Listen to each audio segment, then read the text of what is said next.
Jadi hari ini saya ketemu dengan Prof. Burhan, beliau alumni Jerman ya. Tahun berapa Pak? Tahun 94. Wah, Sudah lama. Pak, sudah lama saya. Jadi alumni Saya ini seorang kakek-kakek iya, S2 Jerman juga. S1-nya di mana? di Makassar. Oh, S1 Unhas. Unhas, S2-nya di Jerman, S3 di Jerman, sampai sekarang profesor. Beliau lebih banyak waktunya di penelitian, ya, Pak. Penelitian. Dan sekarang ngajar di Unhas. Ngajar Unhas, Nah, pernah jadi dekan di pertanian. oh, dekan pertanian pernah menjabat dekan pertanian ya. Tahun berapa itu, Pak? 2018 sampai 2002. Setelah itu jadi ketua program studi. Ketua program studi S3 di pertanian pasca sarjana Unhas begitu ya, dan mahasiswanya ada dari Merauke, ini ada beberapa dari kerjasama Musamus dengan baru sudah 3 kali, tapi kita baru jumpa setelah Ketemunya di Bali ya. ya kita ketemu di Bali waktu itu Silaknas Bali, dan alhamdulillah namanya membangun silaturahmi ya, ini kita ketemu pada saat penanaman mangrove ya Pak ya. Ya. Dan mangrove itu memang harus bisa dikembangkan lebih di sini ya, Kemudian karena daerah pantai ya. pantai yang ya Rawa-rawa. kita Di mana daerah- di situ kepiting, udang juga hidup. bisa hidup itu mangrove ya, Justru itu anunya habitatnya. habitatnya itu ya. Kepiting-kepiting kalau tidak ada mangrove nggak bisa paham. Bahkan mangrove di Bali itu dibikin jadi tempat wisata ya Pak ya, Tempat wisata. tempat wisata, terus mereka pembibitannya juga bagus sekali. Di Merauke harusnya begitu Pak. Iya seharusnya jadi. Kalau Bapak dalam rangka itu juga tidak di sini, artinya dalam persoalan lain. Kalau saya kan orang pertanian, jadi lebih banyak melihat karena tahu kebetulan di sini ada pengembangan tebu. Pengembangan Kurang kebun. lebih 16.000 hektar ya. Ah, ini. Nah rupanya yang kerjakan itu Ah, perusahaan-perusahaan besar Ah. dan dia mengambil bibit dari Australia. Australia. Nah, katanya bibit-bibit tebu itu sebetulnya bibit terbaik ada di Merauke, benar ya? Ya seharusnya dulunya sebenarnya. Dulunya ya. Kalau tidak salah dulu Tapi saya dengar tidak cerita bahwa tidak diperhatikan ya. Diperhatikan. Nah, sekarang mereka ambil bibit dari Australia. Australia. Tapi sebenarnya di Indonesia itu di Pasuruan ada pusat penelitian Terkait tebu itu. dan justru varietas varietas bagus-bagus. Pak Prof, saya pernah kalau tidak salah dengan IPB Bogor, mereka pernah patenkan beras Merauke. Beras Merauke itu menurut pendapat mereka waktu itu dengan varian yang sama, kualitasnya terbaik ada di Merauke, sehingga mereka patenkan masalah tanahnya kalau tidak salah. Tanahnya ya. Iya, itu pernah dengar.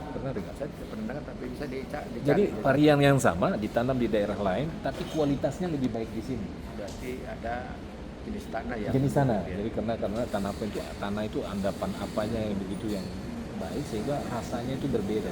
Maka mereka patenkan Pak. Jadi waktu itu saya bilang, kan tidak mungkin dipatenkan variannya. Iya. Yang dipatenkan itu Letak tanaman ini tuh ya, letak geografisnya ya. Itu bisa ya? Bisa. Oh. Jadi kalau ada misalnya bibit itu mau ditanam di luar harus atas izin pembebasan tempat. Oh, betul. Itu bisa diklaim ke sana. Bisa diklaim ya setelah kita daftarkan terkait Memang dengan ini. kalau kegiatan paten itu harus terpikirkan juga bagaimana pasarnya, bagaimana Hmm, pengolahannya. iya. Kalau kita di sini kan sekarang sudah swasembada lah, artinya surplus lah. Ya, cuma mungkin marketnya itu yang harus dipikirkan. Karena dulu kita sempat support sampai ke PNJ terus tidak dilanjutkan, entah dia tahu bagaimana itu, karena itu urusan pemerintah sih jadinya. Tapi memang orang bilang beras di sini luar biasa, termasuk salah satunya tebu itu. Ya, asal usulnya itu kalau tidak salah dulu bilang tebu kualitas terbaik ada di Merauke dan dia sampai di Afrika kan. Nah sekarang Australia lebih, kita yang ambil lagi dari Australia. Hasil pemulihannya mereka lebih tinggi, dia punya rendemen. Oh, Kita lihat tidak terlalu bagus juga, tapi menurut mereka bahwa kalau itu dijadikan diolah tinggi rendemen. Selama ini kan hanya 8% maksimal pada Indonesia. berarti saat ini Pak Prof datang ke sini untuk melihat penelitian itu ya. Kegiatan penelitian itu dan Bagus, memang di sini bisa ya. Bisa. Ini kan potensinya besar. ya.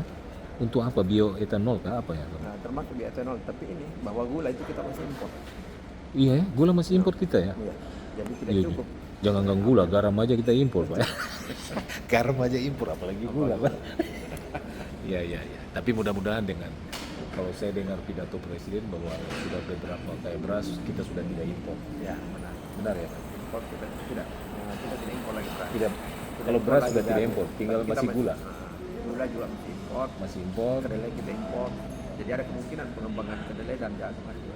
Oke, dengan adanya tebu di Merauke kemungkinan bisa terjadi tidak lagi impor gula.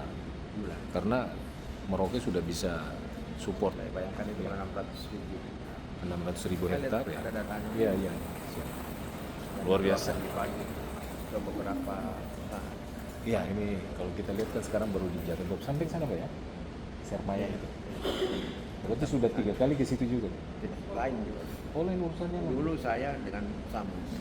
Oh murni ya ke persoalan ini ya, perkuliahan. Kuliahan. Jadi cukup banyak. Kalau sekarang, Samus itu. sekarang penelitian. Ada penelitian 2 tahunan dari teman saya, masuk saya. Jadi tahun depan mungkin datang lagi. Siap siap. Pokoknya datang Prof kontak saja. Saya kalau di sini ISMI tidak ada, saya ada. Karena saya merasa ketemu Prof di sana, ya silaturahmi ini saya merasa. Itu juga kalau datang Pak. Insya Allah. Insya Allah. Kita bisa jalan-jalan. Saya kebanyakan di Makassar cuma mampir aja. Jadi waktu istri masih di Surabaya saya cuma mampir lihat anak-anak gitu saya. Karena kebetulan kalau kita terbang ke Papua itu subuh. Subuh ya. Jadi datang ke situ sore dengan anak-anak sampai subuh saya bisa pakai begitu. Suatu saat. Insya Allah. Nanti kita ketemu Prof di Makassar. Nah, ini Papua ini gimana sih ya? Dengan Silaknas Bali kita bisa kenal. Saya kenal beberapa Prof di sana jadi sering berkomunikasi juga. Ya. Tapi tanah negeri merah membara di bawah tapak kaki katong.